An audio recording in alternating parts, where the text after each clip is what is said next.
Got it.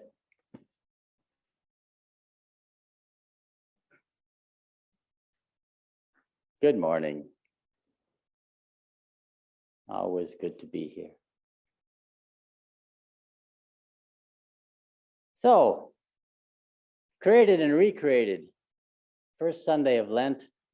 We're trying to figure out sort of what these ideas mean for us here right now. And we started with the creation story, with at least a piece of one of the creation stories, the way it's found in Genesis. And so it's this great story of origin, and it's one of many stories of origins. One of these stories that we as human beings tell ourselves about who we are and who we think we are.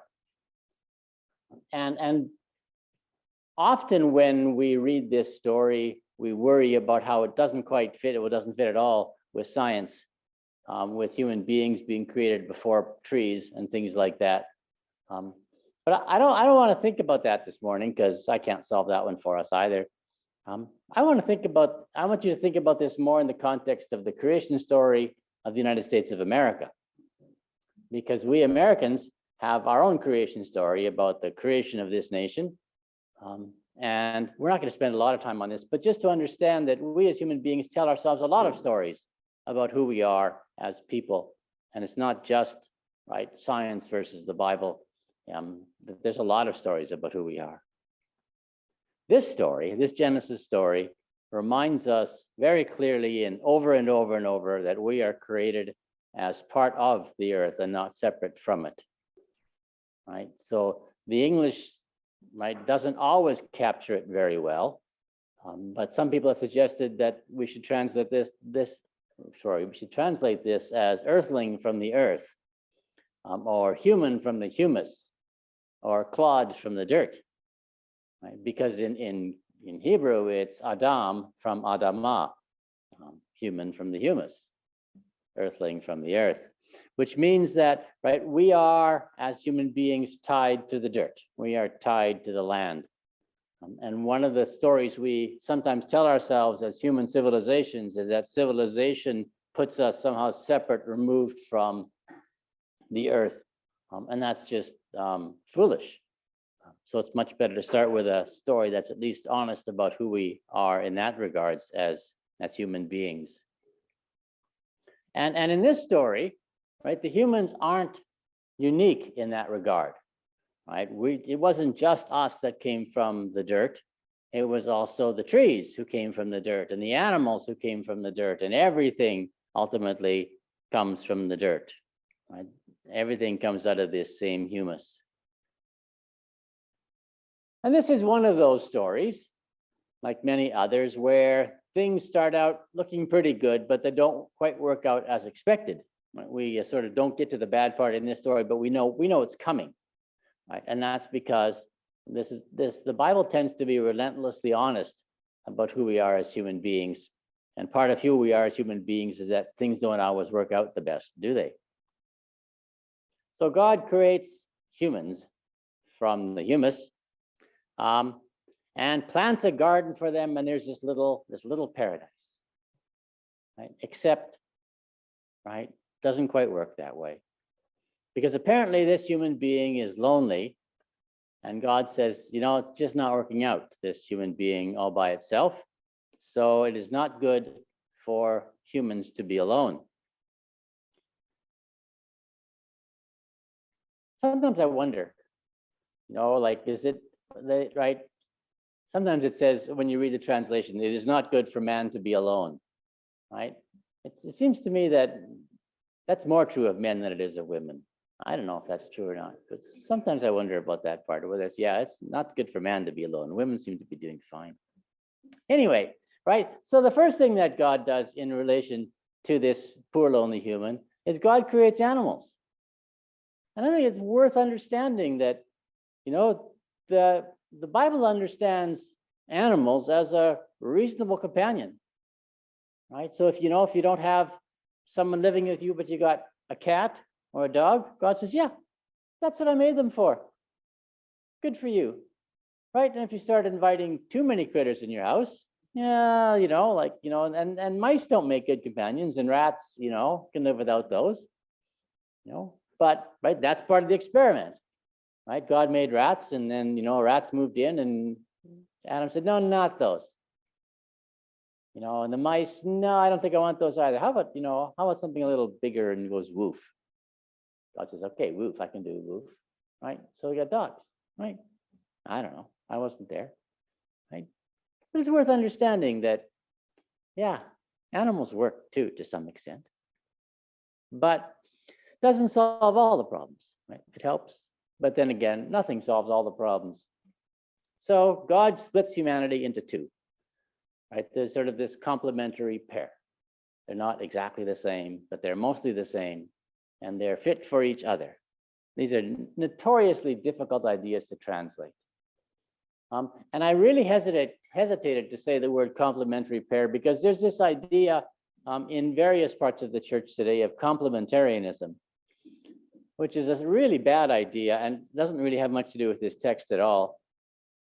And it misunderstands the word complementary, right? Because complementary things are things that help each other. But complementarianism, as it's taught in parts of the church, is that men have this role and women have this role, and it only works if they each do that role. And that's right. I mean, insofar as if the man is happy to do that role and the woman is really good at that role, and that would probably work, right? Except that we're not all created the same. And complementarianism is really all about trying to think two things together, right? And trying to work together and trying to figure out like what gifts you've got, and then what do you need, right, as a companion. Because if there's something you're really, really good at, well, your companion doesn't have to be good at those things because you are. And if there's something you're really, really bad at, it'd be nice to have someone there who could do that. The other thing we get wrong regularly, among others, right, is this idea that, well, once you have a complementary pair, then you have all of the gifts you need and you don't need anybody else. Don't do that, right? But you all know this already, don't have to tell you that, right? So anyway, we have this idea of pairs, at least, right, of people working together, and we have various gifts,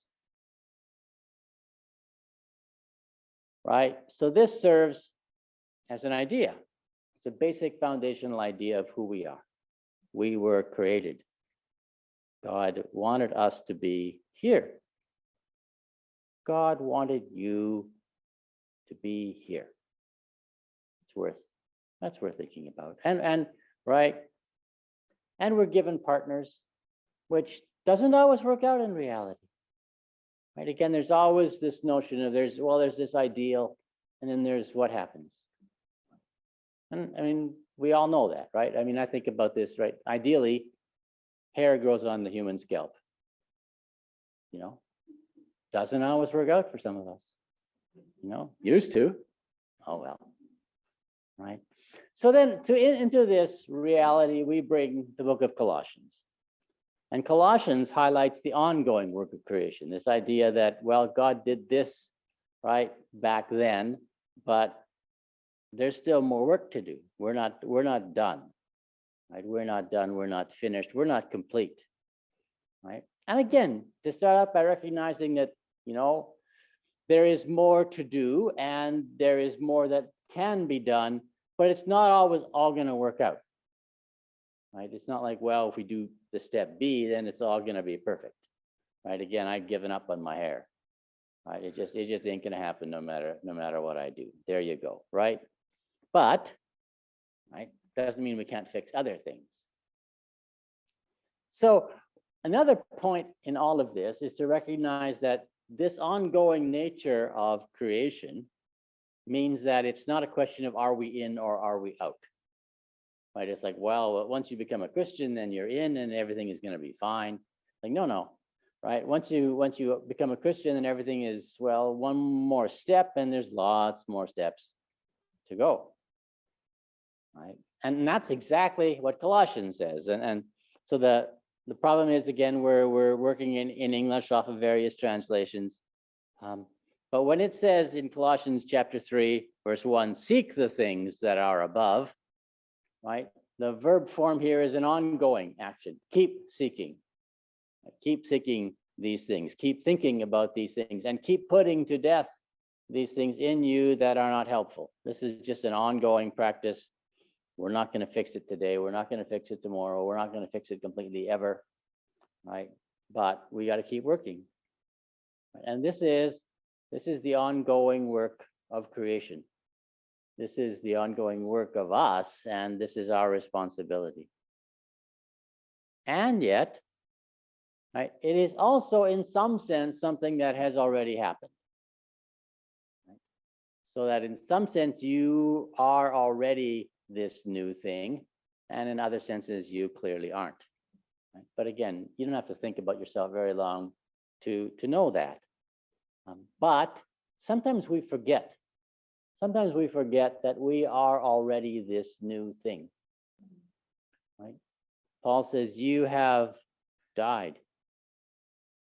Sometimes, as Christians, we think about having dual citizenship, that we have our citizenship here on earth, and we have this citizenship here up in heaven, and we sort of exist as the two things simultaneously. And that's a really nice idea, but that's not Paul's idea here, right? Paul says, you have died, right? Which means that your citizenship, you should stop voting at that point, right? Because your citizenship has been revoked, right? And your citizenship is now only in heaven. You have died. I'm not telling you not to vote, right? Don't go there, right? But to understand that there is something that has already happened to you, and it's a matter of living into that. There's always these two parts: what has already happened and the ongoing work. But that was also true of Adam and Eve in the garden, right? God planted this garden, right? God made it all perfect-ish, and then God said, "Okay, go to work." Right? And they had to work, even in the Garden of Eden, because right, that's the way life is: tend and care.